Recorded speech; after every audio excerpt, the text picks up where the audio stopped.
اگر ویدیوهای تیک تاکتان به صفحه فوریو نمیره و لایک و بازدید بیشتر در تیک تاک به دست نمیارید، پس اصلا جای نگرانی نیست، چون در این ویدیو برایتان استریپ به استریپ، مرحله به مرحله نشان میتم که شما چگونه میتونید ویدیوهای تیک تاکتان 100% به صفحه فوریو ببرید تا لایک و بازدید و فالوور بیشتر در تیک تاک به دست بیارید.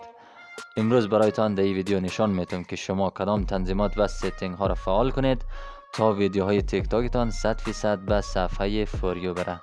پس ویدیو را به دقت تماشا کنید. خب دوستان عزیز، میریم سراغ آموزش.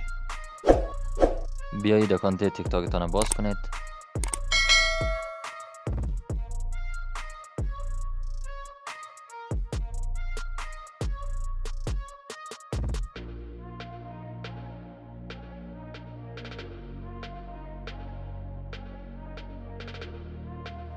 خب دوستان، اینم اکانت تیک تاک ما هستن.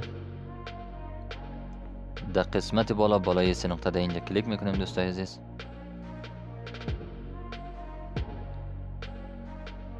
و از این قسمت سیتینگ اند پرایوسی را انتخاب میکنیم.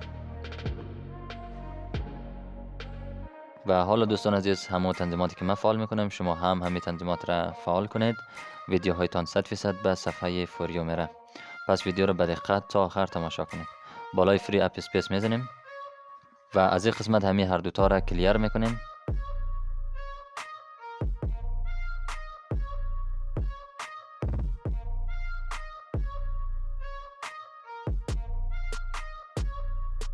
خب دوستان، از این قسمت هم خارج میشیم. در اینجا بالای سپورت کلیک میکنیم.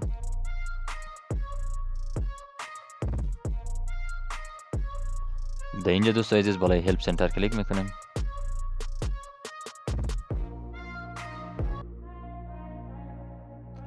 و در این قسمت دوستان نوشته است فوریو، در اینجا کلیک میکنیم.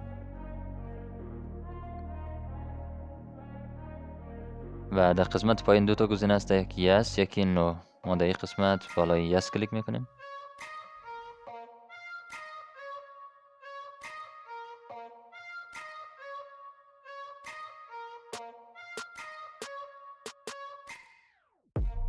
خب دوستان عزیز، از این قسمت هم خارج میشیم و میاییم در قسمت لنگویج.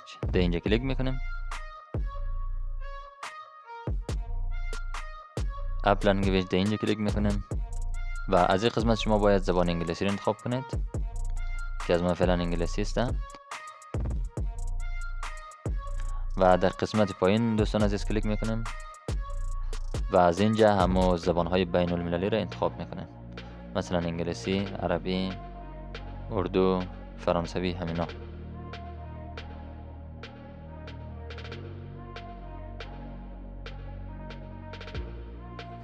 وقتی اینا رو انتخاب کردیم بالای دن میزنیم.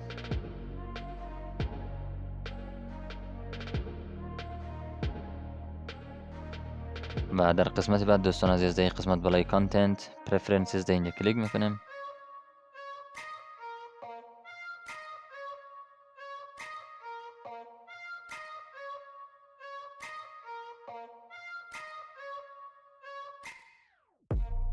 و در اینجا دوستان عزیز فور یو تریک نوشته میکنم.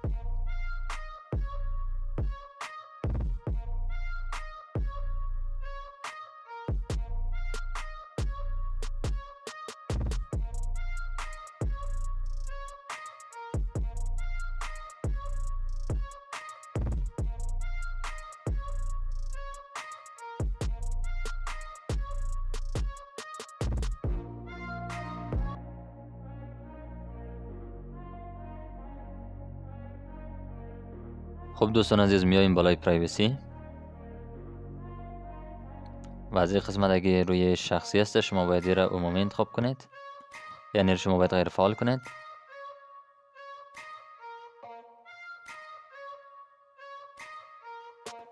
در این قسمت بالای suggest your account to others اینجا کلیک کنید و اگر همین تنظیمات برایتان غیر فعال است اینا رو باید شما همهشون را فعال کنید.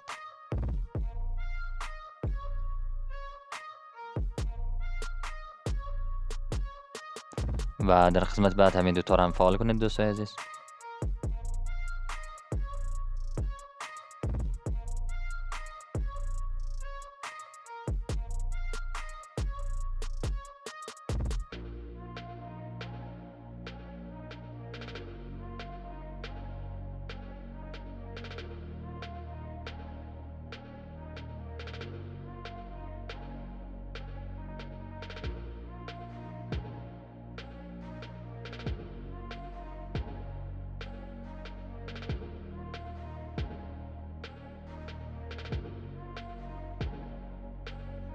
خب دوستان عزیز، اینم بود از آموزش امروز. امیدوارم که از آموزش لذت برده باشین.